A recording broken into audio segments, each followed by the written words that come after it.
हरीश राणा की जो हालत है वो देखी नहीं जाती। 13 सालों से वो जिंदा लाश बनकर जी रहा है और उसके माँ बाप भी दुख काट रहे हैं। मैंने हरीश राणा की कुछ वीडियोस अपलोड की थी अपने चैनल पे और वहां लाखों लोगों ने हरीश राणा के लिए दुआ करी, प्रार्थना की कि वो ठीक हो जाए, तंदुरुस्त हो जाए और वापिस अपने माँ बाप के पास जाए और उनके साथ अपना अच्छा जीवन व्यतीत करे। यकीन मानिए उस कमेंट्स में मुसलमान भी थे, हिंदू भी थे, सिख भी थे और पता नहीं और भी लैंग्वेज के कमेंट्स आ रखे हैं और सभी एक बात बोल रहे हैं कि हरीश राणा ठीक हो जाए। लेकिन उस वीडियो के नीचे मैंने कुछ कमेंट्स ऐसे भी देखे जिसकी वजह से मुझे ये वीडियो बनानी पड़ी। कुछ लोग बता रहे हैं कि जो हरीश राणा की ये हालत हुई है वो नेचुरल नहीं है, ये कोई नेचुरल घटना नहीं हुई, कुछ दरिंदों ने इस घटना को अंजाम दिया है। लोग कमेंट करके बता रहे हैं और सुनने में आया है कि हरीश राणा चंडीगढ़ यूनिवर्सिटी में पढ़ता था और उसका लास्ट सेमेस्टर भी था।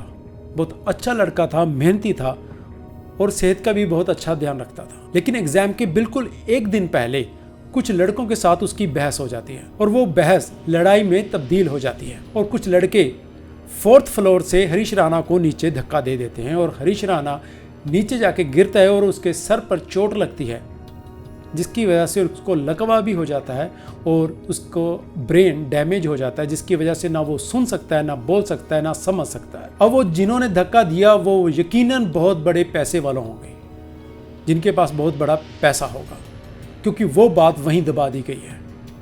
और चंडीगढ़ यूनिवर्सिटी भी कुछ आम यूनिवर्सिटी नहीं है। उन्होंने अभी अपना नाम छुपाने के लिए, नाम बदनाम ना हो जाए इसलिए उस केस को रफा दफा करवा दिया।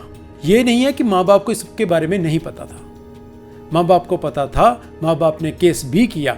लेकिन केस में आपको पता है कि अगर दूसरी पार्टी बहुत पैसे वाली है तो ये केस या तो बहुत लंबा चलेगा या वहीं पे ख़त्म हो जाएगा, एक तरफा हो गई। लेकिन हरीश राणा की जो हालत थी ना, उस पर भी बहुत पैसा लगने वाला था। अब दो चीज़ें थी, या तो वो केस लड़ते पर अपने बच्चे को मरने देते या अपने बच्चे को बचाते और वो उस केस को भूल जाते, और वैसा ही हुआ। उन्होंने अपने बच्चे की जान चूज की और हर कोई माँ बाप यही करेगा। लेकिन वो एक दिन की बात नहीं थी। एक दिन दर्द होगा, 2 दिन होगा, 1 हफ्ता, महीना, 1 साल, यहाँ तो 13 सालों से वो तड़प रहा है। एक आस होती है माँ बाप को कि कल ठीक हो जाएगा, अगले महीने की ठीक हो जाएगा, कुछ सालों में ठीक हो जाएगा। नहीं, अब नहीं, उसकी हालत और भी खराब होती जा रही है। तो लास्ट में आके जो उसकी हालत हो गई है, इसलिए उसकी माँ ने यह फैसला किया कि इसको इच्छा मृत्यु दी जाए। ठीक है, लेकिन उसको इंसाफ तो मिलना चाहिए ना। कौन दिलाएगा?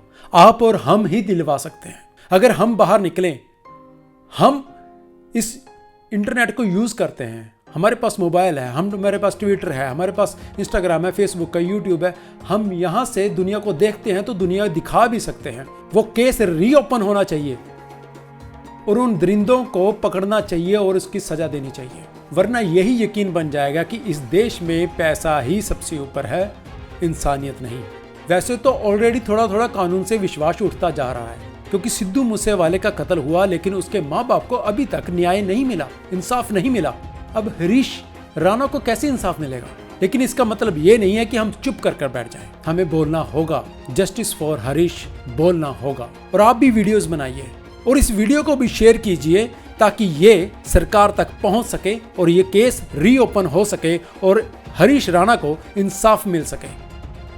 अगर आप भी दिल से ये चाहते हैं तो इसको शेयर कीजिए और आप खुद भी वीडियो बनाइए और बात कीजिए। जो मेरे दोस्त वकील हैं या वकालत कर रहे हैं, उनको ज़्यादा पता है कि ये केस कैसे रीओपन हो सकता है और कैसे इंसाफ मिल सकता है। प्लीज़ आप भी आगे आइए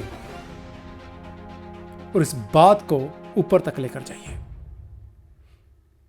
धन्यवाद।